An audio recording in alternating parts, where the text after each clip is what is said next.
है क्योंकि आज हमारे साथ हमारे स्टूडियो में बिग मार्केट वॉइसेस में एबेकस एसेट मैनेजर के फाउंडर सुनील सिंघानिया, जिनको कि मैं मार्केट के टॉप 5 ब्रेन्स में रखता हूं और बहुत अच्छे इंसान भी हैं सुनील जी, और हमारी रिक्वेस्ट मानकर स्टूडियो आए हैं।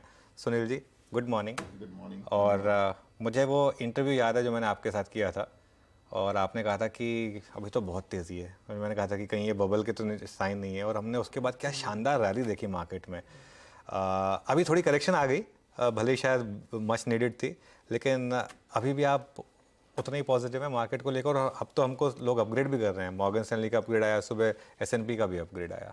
वो अपग्रेड थोड़े से कंसर्न वाली बातें हैं बट नहीं, आई थिंक अगर आप इंडिया को देखो तो आई थिंक इंडिया में ग्रोथ का कोई कंसर्न नहीं है। तो मैं हरदम ये कहता हूँ कि 2022 में जब ये पूरी दुनिया रिसेशन की बात कर रही थी, इंडिया में हमारा डिस्कशन होता था कि 6% ग्रोथ होने वाली है कि 7% ग्रोथ होने वाली है, और आप जान सकते हैं कि कौन सा डिस्कशन बेहतर होगा।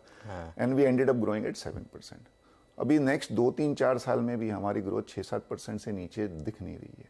इनफैक्ट जिस हिसाब से सब वो बोले ना, समीकरण बैठ रहा है सब फैक्टर का, आई थिंक इंडिया इस समय जो स्वीट स्पॉट पे है, मुझे लगता है बहुत सालों के बाद ये स्वीट स्पॉट देखने मिल रहा है, जहाँ डोमेस्टिक इकोनॉमी अच्छा कर रही है, एक्सपोर्ट की अपॉर्चुनिटी आ रही है, दुनिया भी धीरे धीरे स्टेबलाइज हो रही है, और foreign capital plus domestic capital both are fuelling the requirement of the funds जो अपने को चाहिए ग्रोथ के लिए। तो आई थिंक इस समय सब अच्छा है।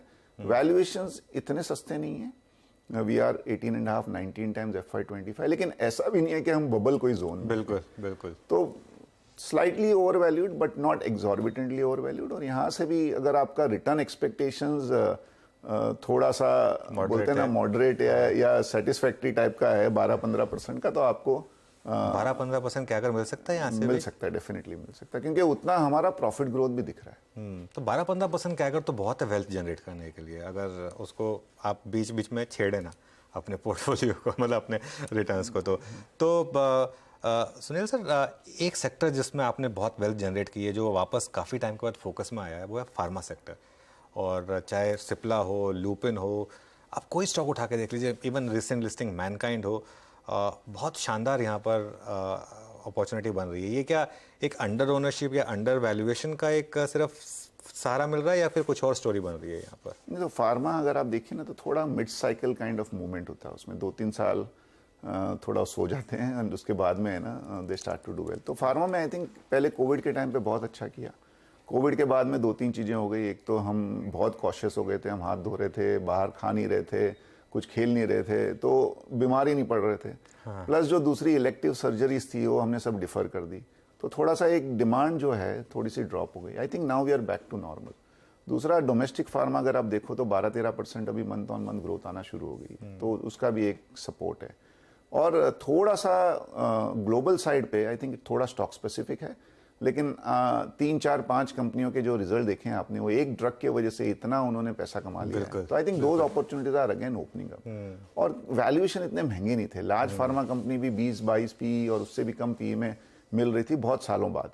तो आई थिंक एक कॉम्बिनेशन हो गया कि डिमांड थोड़ी सी इंप्रूव हुई, अंडर ओनरशिप डेफिनेटली थी बिकॉज ऑफ 2 साल का अंडर परफॉर्मेंस, और थोड़ा ये अपने बोलते हैं ना प्रॉफिट में because of one of you got that benefit also. Okay, एक सेक्टर जो अब मार्केट को थोड़ा परेशान कर रहा है, और मैं उसमें आपका व्यू जानना चाह रहा हूँ। मैं लोगों से पूछ रहा हूँ कि बैंक्स क्यों नहीं चल रहे? सबके नंबर्स बहुत शानदार थे, लेकिन एक नेट इंटरेस्ट मार्जिन में कॉन्ट्रैक्शन आया था क्वार्टर ऑन क्वार्टर बेसिस पर। क्या सिर्फ उसको लेकर अब मार्केट थोड़ा नर्वस हो गया कि कहीं ये पीक अर्निंग्स तो नहीं थी, या कुछ और कंसर्न्स हैं, या फिर चल चुका था काफ़ी? मतलब क्या कारण है कि अच्छे से अच्छे bank, HDFC bank, ICICI bank, SBI चल नहीं रहे हैं? तो एक अनुज है ना, आजकल सेक्टर रोटेशन बहुत फास्ट होता है।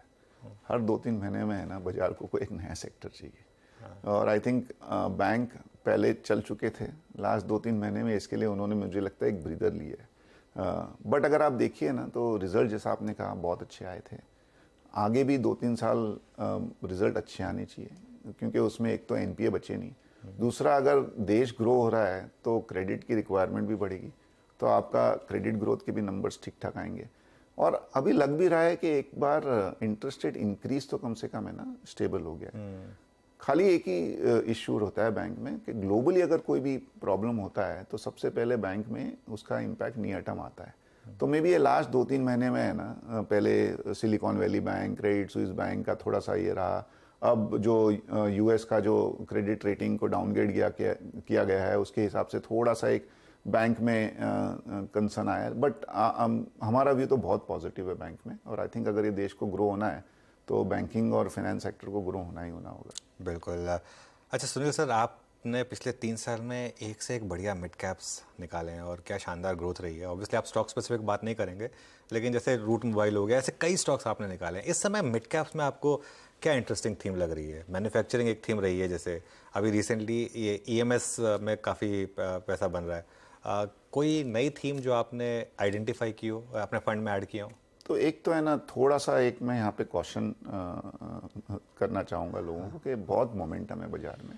Okay. और थीम बेस्ड इन्वेस्टिंग में क्या होता है ना, फिर आप वैल्यूएशंस को भूल जाते हैं। और आप जस्ट बिकॉज कोई एक थीम चल रही है, डिफेंस चल रही तो सब डिफेंस के शेयर चल गए, रेलवे चल रही तो सब रेलवे के शेयर चल गए, ईएमएस चल रहा है तो सब ईएमएस के शेयर चल गए, उसमें गलत टाइम पे हम गलत स्टॉक में घुस जाते हैं। तो थोड़ा एक केयरफुल रहिए। दूसरा, जहाँ तक नियर टर्म है, आई थिंक वैल्यूएशंस डेफिनेटली थोड़ा सा कम हो तो बेटर रहेगा। तो हम अभी आराम से इन्वेस्ट कर रहे हैं, हमको ज़्यादा बोलते हैं ना एंटरप्राइजिंग इन्वेस्टमेंट। अभी आप कैश लेवल रेज कर रहे हैं थोड़ा सा? सी, कैश लेवल से ज़्यादा हमारा ये व्यू रहता है, we have to be rightly invested than fully invested. तो अगर हमें कोई स्टॉक मिलता है तो हम इन्वेस्ट कर देते हैं, फिर हम बाजार की परवाह नहीं करते हैं।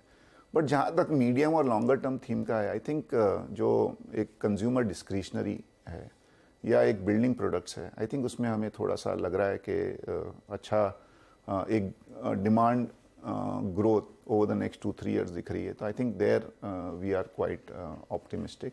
बाकी तो हम ज़्यादा स्टॉक स्पेसिफिक ही रहते हैं। बिल्कुल, rightly invested and fully invested, एक मुझे टर्म मिल गया आगे यूज़ करने के लिए। ये न्यू एज स्टॉक्स में क्या व्यू है अब आपका? आज जोमेटो में 12% की रैली है, मतलब नीचे से खैर काफ़ी स्टॉक चल भी चुका है ऑलरेडी और सारे स्टॉक्स चले हैं। ये एक जो ओवर वैल्यूएशन की कंसर्न थी 2022 में, 21 के एंड में और 22 में, पूरे 2022 में, अब क्या वो पूरी तरह से रिजॉल्व हो चुकी है? लेकिन प्रॉफिटेबिलिटी कुछ कंपनियां दिखा रही हैं, साइन दिखा रही हैं, अभी भी फुल्ली प्रॉफिटेबल नहीं हुई हैं क्या? लेकिन ये प्रॉमिस इनफ है बाय करने के लिए?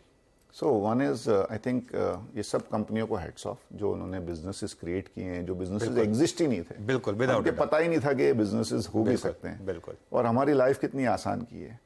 और हो सकता है कि आगे चल के some of them will become very big, लेकिन नॉट ऑल। तो आई थिंक थोड़ा ये हाई रिस्क हाई रिटर्न वाला गेम है। As far as Abacus is concerned, हम थोड़े वैल्यू कॉन्शियस हैं और थोड़े ओल्ड स्कूल इन्वेस्टिंग करते हैं। तो जहाँ पे रिटर्न ऑन कैपिटल एम्प्लॉयड, जहाँ पे प्रॉफिटेबिलिटी नहीं होती, वहाँ भी डिसवेट। होपफुली कभी ये कंपनियाँ अच्छा प्रॉफिट करेगी, तभी we will have a look at it. But business wise, enterprise wise, entrepreneur wise, I think hats off to these companies. But मेरा अभी भी मानना है कि ये कंपनियां PE इन्वेस्टमेंट के लिए ज़्यादा एप्ट है रादर देन लिस्टेड स्पेस के लिए। आईटी में अब आप वैल्यूएशन क्योंकि इतने कंफर्टिंग हो गए हैं, भले ही बैठना पड़े, लेने का मन बन रहा है या फिर अभी? एक्चुअली आप आईटी देखिए ना, तो रिजल्ट्स इतने अच्छे नहीं आए थे, बट स्टॉक्स खराब नहीं किए। स्टॉक्स नहीं गिरे। हाँ, तो अगर आप एक साल का भी व्यू ले लीजिए या इवन ईयर टू डेट देखिए, तो मिड कैप आईटी ने तो बहुत ही अच्छा किया। आई थिंक रिजल्ट्स सितंबर क्वार्टर का भी हो सकता है इतना खास नहीं हो, but markets are already discounted that. और दूसरा, अगर आप देखिए ना अनुज, 15-20 साल में आईटी सेक्टर इन इंडिया हर बार कुछ ना कुछ हेडविंड आती है हर 3-4 साल में, but ultimately they end up doing well because it's a sector where India has global competence and global leadership. So we are pretty okay. We are not significant overweight, लेकिन ऐसा नहीं है कि we will write off the sector. Okay. और with in that mid cap IT तो actually गिरा ही नहीं, mid cap IT ने तो काफ़ी आउट परफॉर्म किया। यहाँ पर ऐसा क्या थीसिस चेंज हो रहा है, मतलब क्या डिफरेंस रहा है?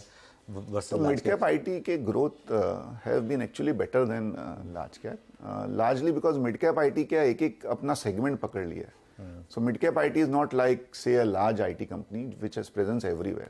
तो हर mid-cap IT कंपनी का एक पर्टिकुलर एक्सपर्टीज़ है और वो एक्सपर्टीज़ में वो काम कर रही है। और जहाँ जहाँ जो कंपनियों ने वो एक्सपर्टीज़ में थोड़ा सा एक्स्ट्रा ग्रोथ दिखाया compare to the larger cap, I think they have been rewarded well. Okay. अच्छा, ये जो आपने एक चीज़ बोली थी कि जो अपग्रेड्स आ रहे हैं ये थोड़ा सा अब आपको नर्वस कर रहे हैं, ये कोई एनेक्डोटल एविडेंस है इस चीज़ का? ये तो मजाक की बात है, लेकिन जब पूरी दुनिया बात करने लगे तो मानिए there is nothing which is left undiscovered, so I think that was the only thing. But obviously ये जो सब हैं उससे एक जो मैं भी काफ़ी बार घूम के आया हूँ, अभी काफ़ी इन्वेस्टरों से मिल के आया हूँ। I think India is finally coming into the mainstream as far as investors are concern. And ये सब जो रिपोर्ट आती है ना, दैट इज़ अ कैटलिस्ट और अ पुश। कभी कभी क्या होता है ना, अपने को हर काम के लिए कोई एक धक्का चाहिए, बिल्कुल। तो ये धक्का है which is good, but we should not get carried away. I think the genesis of India and Indian equity market is our GDP growth. अगर ये $3.5 ट्रिलियन की इकोनॉमी 6, 7, 10 ट्रिलियन होगी तो बाजार अपने आप ही बढ़ेगा। तो I think we should not lose focus on that.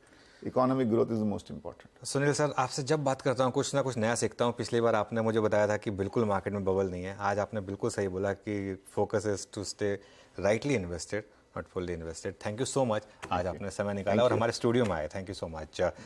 चलिए देखिए, मार्केट में